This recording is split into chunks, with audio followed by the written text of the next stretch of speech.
Okay, 8:20. So today is August the 20th. It is my stepson's 27th birthday. So if you wanted to feel old with me, that's what I'm feeling right now. My stepson is now officially 27, got two babies, and super excited and happy birthday to him. But even on bigger news, one of our own, Miss Kate, earned the Gucci bag. She literally did the damn thing over the course of the last, was it 4 months or 6 months? I think it started in February or March. I think it was like, yeah, Holly, 4 months. It was the most qualified rewards, and I want her to talk about how she did that. One of the ways that she does that is she sells like a beast. She's already got $1,000 in sales this month plus, and it's only the 20th of the month. But I think that she's been consistent, and that's something that is really hard to achieve in our business. It's okay, it's easy to get a good month. We all will have a good month, but being consistent is much harder, and she earned that Gucci bag over the course of the last 4 months by being consistent, by showing up every day, by selling her ass off. I am so freaking proud of her. I was on the hunt for those red bottom shoes. I missed the mark. It happens, whatever. It was nice that the corporate even offered that as something that we could earn, because most people aren't earning Christian Louboutin shoes and Gucci bags. They're in Tiffany earrings. They're just not earning that. So it's amazing that our company says, by literally just showing up for your business and doing the damn things, we're going to reward you with these amazing prizes. I'm so incredibly proud of Kate. I cannot wait to see what bag she picks. So when corporate does little exercises like this or little incentives like this, you get the choice to take the Gucci bag or the cash. I think Kate said she was going to take the cash. Smart girl, because then you could do whatever you want with it. So anyway, congratulations to Kate. If you're watching this on playback, I'm super proud of you. I know how hard you worked, and I cannot tell you how incredibly awesome that is in order to do something like that. So one of the things that I really wanted to focus on today for the team call is recruiting. And the reason why I want to focus on this is because y'all saw the post that I made earlier today about our leaderboards. And in April of this year, we recruited 86 people in 1 month. It is the 20th of August, and we have recruited 2 people. One is mine, and one is Holly's. So when I talk about consistency with Kate, I want to really like hone in on what might be happening now in August to make us go from recruiting 80 people in a month to 2 people in a month. As a business leader, as a business owner, these are the kind of things that you have to pay attention to. What is going on in my business? And why are people not recruiting now all of a sudden? Because we recruited over 200 people this year already, which is an amazing year. But why all of a sudden has there been this drop off? And I wonder if it's because where the attention goes, energy flows. So maybe it's because we've got these new products. We've got the serum, we had convention, we were all kind of immersed into the training. But I want you to ask yourself what your level of effort has been towards growing your business, because Eric Worre talks about it a lot as a leaky bucket. And I got my whiteboard out here because I want to show it to you guys. So a leaky bucket, if you think about it, I'm going to try to draw this up with my best of art skills. A bucket, okay? That's pretty good, okay? In our business, your bucket is not solid. It's got some holes in it. almost like a colander. And so over time, people start to fall off. Let's just say they were kidnappers, or maybe they were just hobbyists and times are tough. And so they decided that they needed to go on to another opportunity. Or let's just say maybe they got their discount, but they forgot that it was the 125 every 3 months. Okay. So this is your bucket. This is your level of business. Okay. And you've got these holes on it. I'm going to say you've got 3 holes. Okay, so these people are leaving your business. Okay, if you are not actively refilling this, eventually what is going to happen? The business that you currently have, the level that you are currently at, is slowly going to go down until you have nothing left. Okay, this business is dependent on growth. If you are not growing, you are dying. That, like flowers, the moment you pluck them, they start dying. Okay, so if you are not constantly reaching out to people, talking to them about the kit, your level, your business that you're at, that we've had this huge success in the first half of this year, you're going to see that it's not going to be as productive and as beneficial to you in the fall when it's the best months of the year. Because in August, when times get like when times really matter, right now we are on the precipice of the best 3 months of our business. If we are not growing right now, that says something about what we're going to do in the fall. And I want you all to really think about that. So if you did an audit of all of August, the last 20 days, how many times have you posted about the kit? How many times have you gone live about what's in the August kit? How many times have you posted a story about what's in the kit? Chances are it's very low. And I can tell that because what's very high this month? Sales. And that tells me that as a team, our focus has changed and moved into a sales-based focus. And there's nothing wrong with that because that's instant money. We need that money. We got to pay our bills.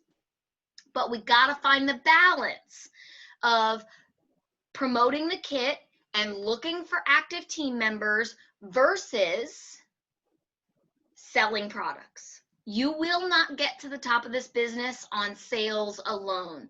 You have to network. You have to talk about the kit. You have to share this business opportunity with people. You never know who's going to be your next Holly with a Y. Who's going to be your next elite? Holly with a Y told me for 2 years, and I love saying Holly with a Y just to kind of like talk to you like that, like Holly with a Y. Told me no for 2 years. And every single month since she started, practically, she's had over $1,000 worth of sales. She shoots for 2,000. Has it been? It's been solid. But you are not going to find those kind of people if you aren't letting them know what this business opportunity is, and you're persistent. When you see good characteristics in people, when you see quality in people, don't give up.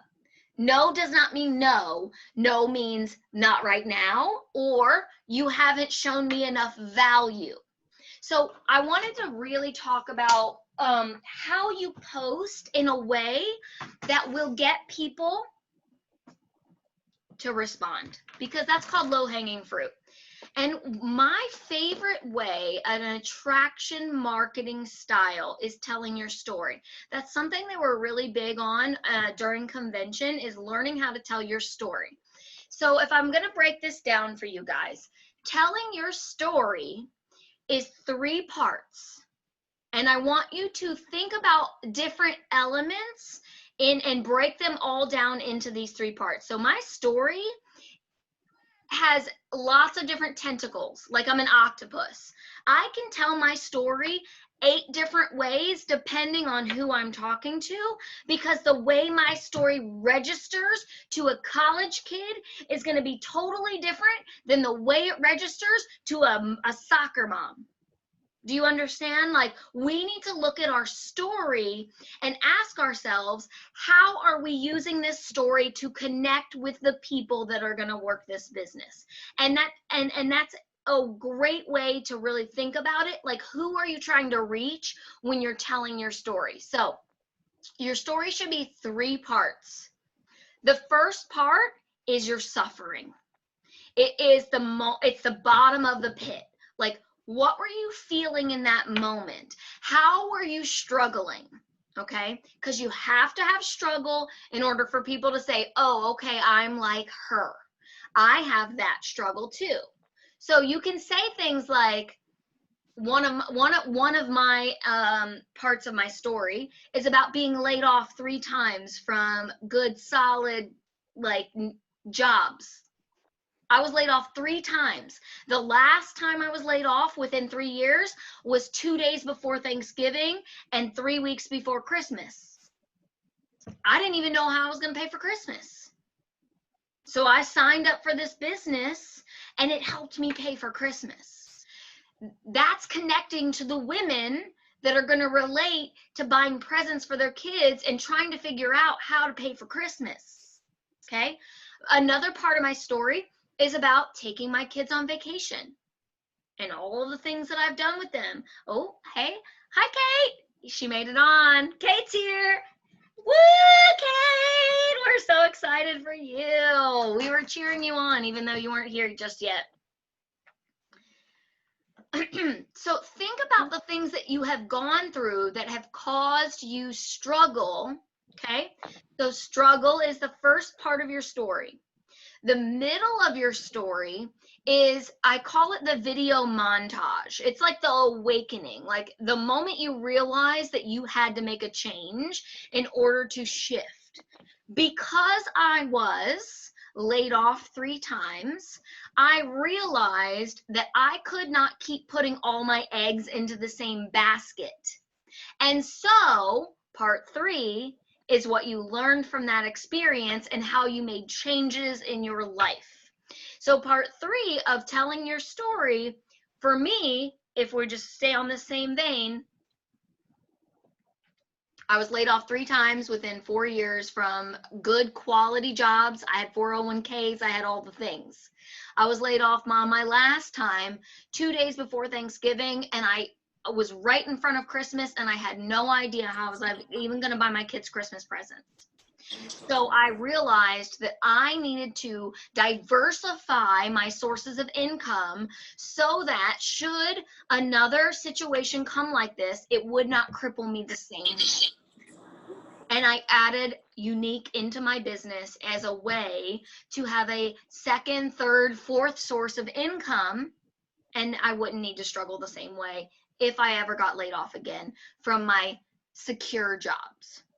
Okay, so that's going to register with people on that level. It's important for you to think about every single post. Who are you trying to talk to? If you don't have a picture of that person in your mind, chances are you're going to be missing the mark. You're just throwing stuff up, trying to make Jell-O stick to the wall. It doesn't. Okay, we need to be intentional, and we do that by telling stories designed to reach the kind of people that we want on our team. Okay, so think about the things that you've gone through. Think about the struggles, even with this business. Like, I just joined this business as a kidnapper, and then I quickly realized I could earn Gucci bags and go on vacations, and I was sold. And now I'm earning Gucci bags and going on vacation. Okay, so women that are sitting at home thanks to coronavirus going nowhere are going to be watching that story and thinking, I just want to be a part of that. Okay, who are you trying to reach with your posts? So many of us are just posting and praying, slapping up a copied and paste like corporate graphic that has no heart to it. And I want you, when you think about growing your business, to think about how to put your heart into it, how to speak from a place of authenticity that's going to connect with people. Otherwise, you're just part of the noise. Because that's all Facebook really is. If you're on Facebook for any more than 10 minutes, you know it's just a bunch of noise. It's a bunch of people arguing. It's a bunch of politics. It's a bunch of religion. It's a bunch of bullshit. Okay? So if you are not offering something of value, you are just part of the noise. And you're going to get drowned out just like the rest of the noise does. Because I know I scroll past a bunch of bullshit every day looking for those nuggets. We need to be the bright light to people. We need to be the place where they're like, oh my gosh, Holly always posts the funniest memes, or oh my gosh, Marie's makeup skills always inspire me to try new colors. Like, you have to be the break free, the disruptor. The average human has a 6-second attention span. That's the attention span of a goldfish. That means that within 6 seconds, if you don't reel them in, they're moving on to the next thing. You have to be the disruptor with every single post. And the way that you do that is by asking yourself, who am I trying to reach with this post? Be intentional, okay? Also, audit yourself. Check yourself before you wreck yourself. The hardest person to audit is yourself. It's easy to look at other presenters and say, oh, she shouldn't have filtered that, or oh, I can see her dog in the background, or oh, her eyeshadow isn't blended the best. It's easy to watch and judge. It's much harder to fix what we got going on in our own businesses, in our own homes. So think about ways that you can grow, and being coachable and leaning in. Like right now we're doing a book club. Where is it? Oh shoot, it's on my island. High performance habits. We're doing a book club. There are some people on this team that are committed to growing. Eric Worre says that if you don't read, you are committed to being an amateur. I don't want to be an amateur, and you can never get to black status by being an amateur. We have to study. We have to learn this craft. I didn't go to college for network marketing. I didn't go to college at all. But I didn't go to college specifically for marketing or any of the other things that I could have gone to teach me how to run this business. So what am I doing to fill in the gaps?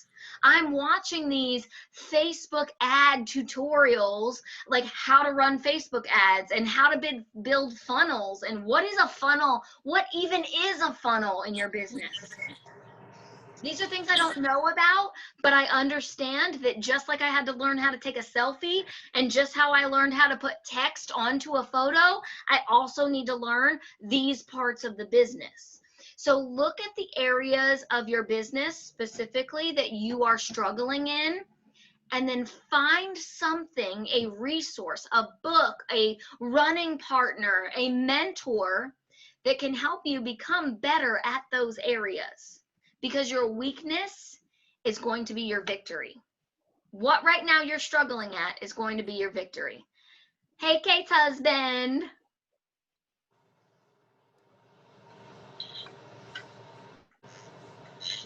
Now get out. The husbands always want to come in and be a part of it. I love that. My husband will probably be in here any second now. Anyway, so it's really important. Like, one of the things that they said in the Army is knowing is half the battle. If we can identify our weaknesses, then we can start putting things into place to fix them. But the worst thing that you can do is think that you've got it figured out already. The way to sabotage your success is to think that you don't need help, you don't need training, you don't need guidance, that you're going to figure this out on your own. We are stronger together. And Oh, jeez. I'm constantly reading, watching training, and implementing these things. Some of them I burn in flames and they totally suck. But sometimes it turns into magic. Just because I was open to the idea of doing it differently than I had been taught and really challenging myself to step out of my comfort zone. Your comfort zone will train you to believe that you're limited by your boundary. There's this story, I don't know what chapter it is in my book, but it's about the elephant.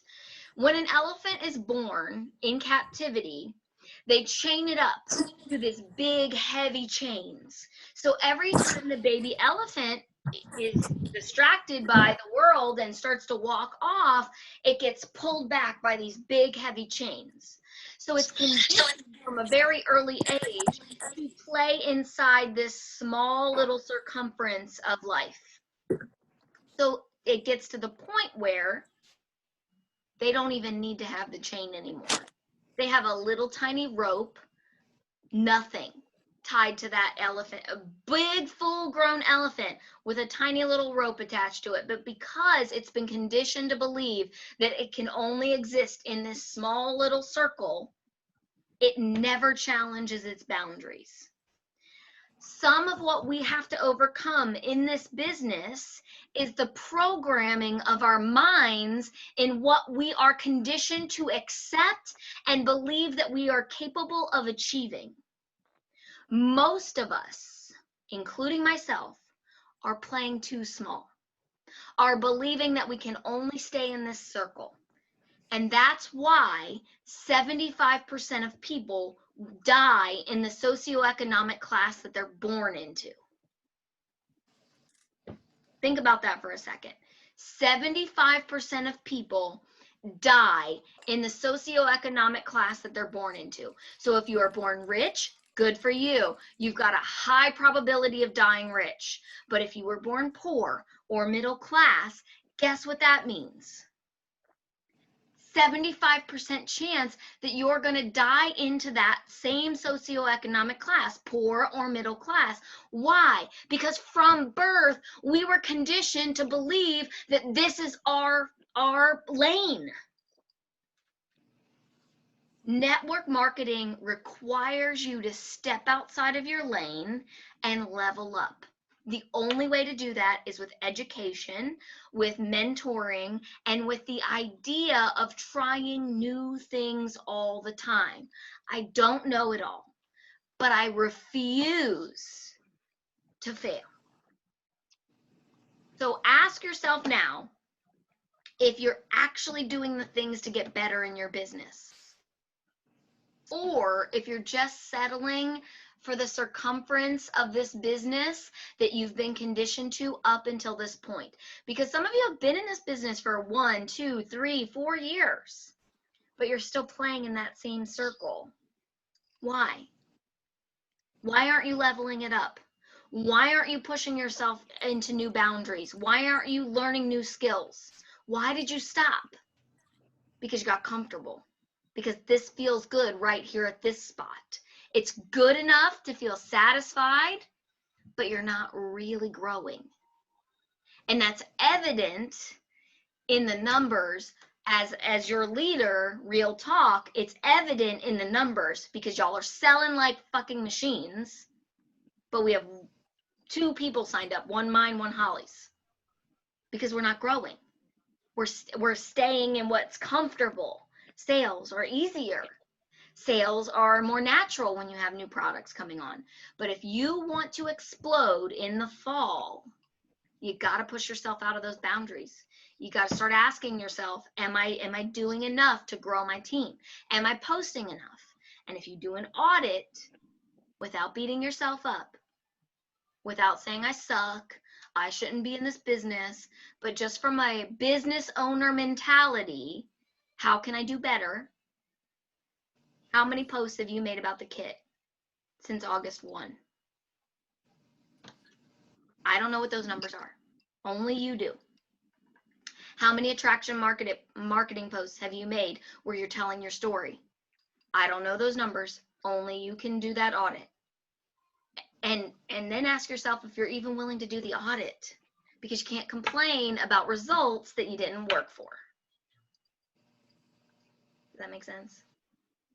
Can't complain about not getting results that you didn't work for, is what I'm trying to say. And I mean this with all my heart. I want you guys to level up. I want to celebrate your promotions. The fact that Kate just got that Gucci bag, I was like, oh girl, I'm so freaking excited for that. I want to see each of you winning, and I truly believe that anybody can get to the top of this company, because the longer you're in it, you start to peel back the layers. You see some of those people at the top and you're thinking, how did they get there? That's me judging. How did they get there? I can do that. I can do what they're doing, right? But why aren't we? Why aren't we at the top of the company? You, Jenny, you, Holly, you, Kate, why aren't we like all the way there? What are we missing? It's not that we're not good enough. It's not that we're not smart enough, and it's not that we're not capable enough. It's just that there are parts of this business that we haven't learned yet. And until we can fill in those puzzle pieces, we're always going to be lacking something, some skill set we're missing. And I don't know what it is. Maybe it's leadership. Maybe it's confidence. Maybe it's commitment. Maybe it's consistency. And for each of you, that's going to be a different concoction of reasons. But what we're not going to do is settle for this mediocre level that we're at. What I would like to do now is open it up for questions. That's all I really wanted to talk about for the team call. So, or suggestions, like, how are you guys thinking about recruiting, and what are your goals for the fall, and how can we've got 4 months left in this year. So if you had a goal in 2020, it's time to shit or get off the pot. That's it. So where are you guys at? What's going on? Meanwhile, I got rat shit just piling up in my closet.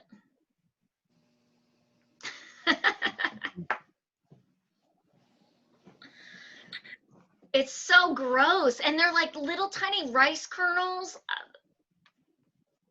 I just need to go sanitize my whole body. I want to scrub my skin with bleach. You actually have rat shit? Yes, we found out that we have some kind of mouse in our pantry, and so there were little droppings, and one of my little things had been chewed on, and we live out in the country, so they just make their way in. This isn't the first time, it won't be the last time, but the germaphobe in me is like, so gross. You need cats. I'm allergic to cats. Yeah, I can't get a cat. I'm allergic. But I wish I did. I had a snake. Snakes eat rats and mice. And Mike is afraid of snakes. So he captured it and took it off into the woods. I was like, that was our, look what happened. You took the snake away, and then we had a mouse in the house. It's all his fault. Kate, I would actually love, now that you're here, before we get off of here, I would love to hear about what were some of your strategies for sales to get those rewards links? Like, what was your system? How many rewards links did you have, and what was your system for getting them that high? I have no idea how many I had. I mean, I guess I could check, but it's just, I open rewards links. As soon as one hit 200, I closed it and opened a new one. And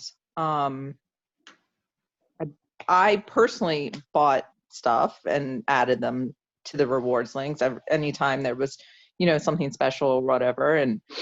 But I just kept, as soon as they hit 200, I kept closing them and opening a new one.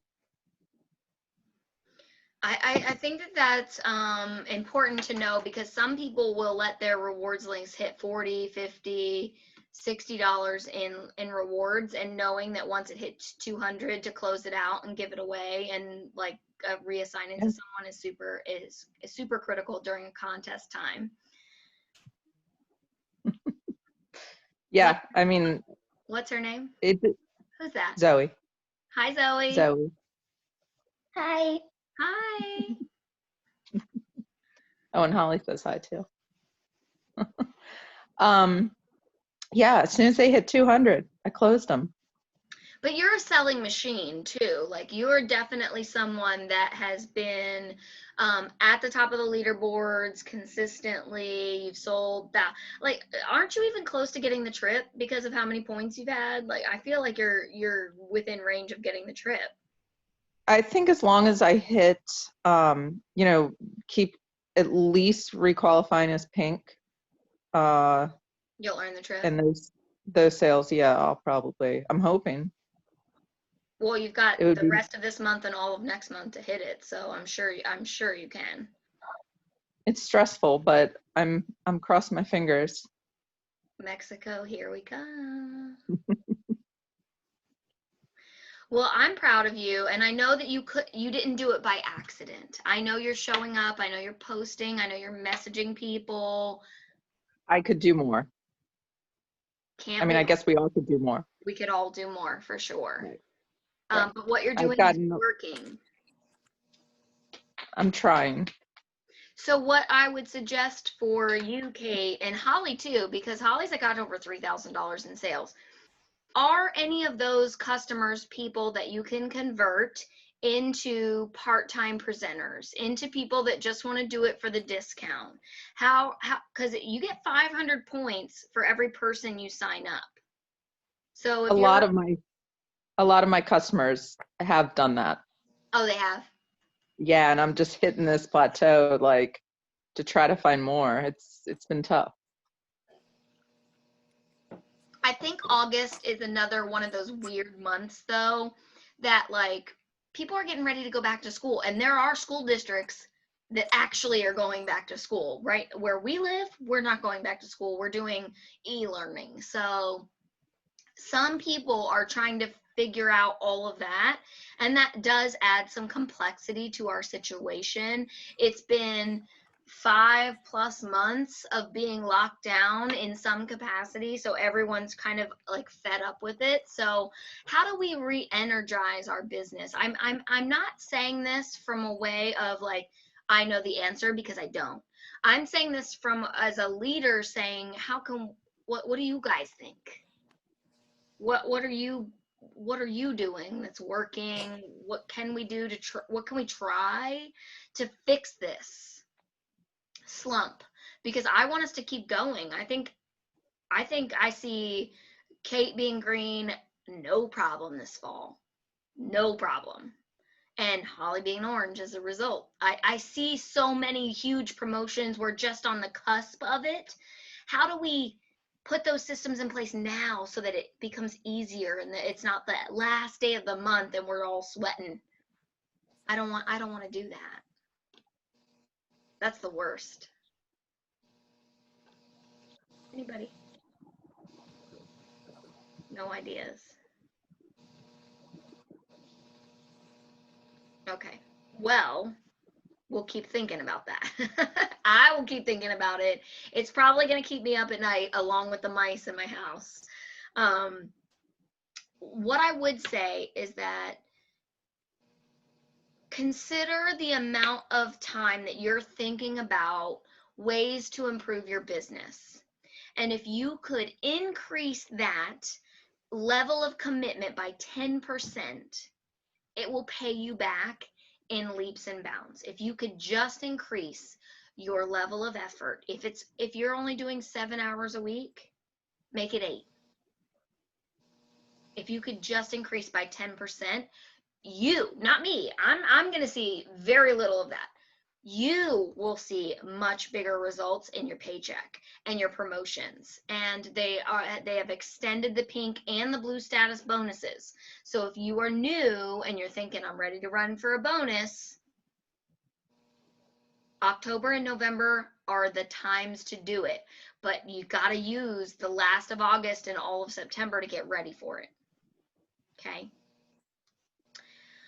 All right, well, I'm going to go ahead and just hop off this team call because I still got things to clean and I got to bleach my skin. Like I just have to bleach my skin. That's all there is to it. I'm just going to take a Clorox wipe instead of my shine cloth, and I'm just going to be 3 shades lighter in my foundation after this. Oh, mice just make me so gross. Like, they're just so gross. Anyway, I love you guys so much. Thank you for tuning into the team call. I hope this was valuable. I hope you're at least considering what you can do to grow in your skill set. And if you at least put some forth of effort into that, you will start to see those seeds manifesting in your business. And I'm excited to see that with you. I hope you all have a good night, and let me know if you have any questions about whatever's going on. I'm always here. Until then, I'll see you next week.